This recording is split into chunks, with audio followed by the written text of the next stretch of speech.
Brexit customs checks make a quiet debut at UK ports. For the first time in more than 25 years, goods traveling between Britain and the European Union will no longer move freely. At the ports and terminals on Britain's southeastern coast, a new era began Friday morning without much fuss. Ferries and trains that carry goods to France from Dover and Folkestone were running on time, and drivers snaked their trucks into the port unencumbered by congestion. To all appearances, little may have changed January 1, the country's first day outside the European Union's single market and customs union. It was, after all, a public holiday, and not much business was taking place. But for the first time in more than 25 years, goods traveling between Britain and the European Union will no longer move freely, and customs checks will be enforced for goods entering the bloc.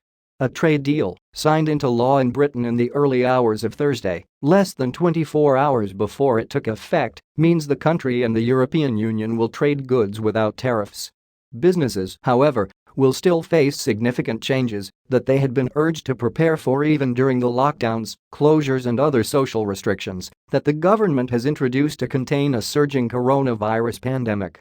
The changes are bound to bring bumpy moments, a top cabinet minister predicted this week. The government expects new customs paperwork alone to cost British businesses £7 billion, about $9.6 billion, a year.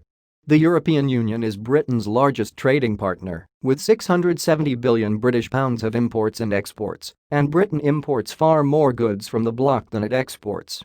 It has a trade surplus in services, which are not covered by the trade surplus in services, which are not covered by the trade deal. Britain has at least 150,000 exporters who have never sent their goods beyond the bloc, according to data from the country's tax agency, and will therefore need to make customs declarations for the first time. Border checks within the European Union were scrapped in 1993. This is a change that will be immediately felt at Britain's ports, especially the busy port of Dover and the Eurotunnel terminus at Folkestone, which connect the country to France. But Friday, with most business halted for New Year's Day, trains and ferries were reported to be running smoothly. Eurotunnel reported that 200 trucks had used its shuttle train by 8 a.m., with all the correct documents.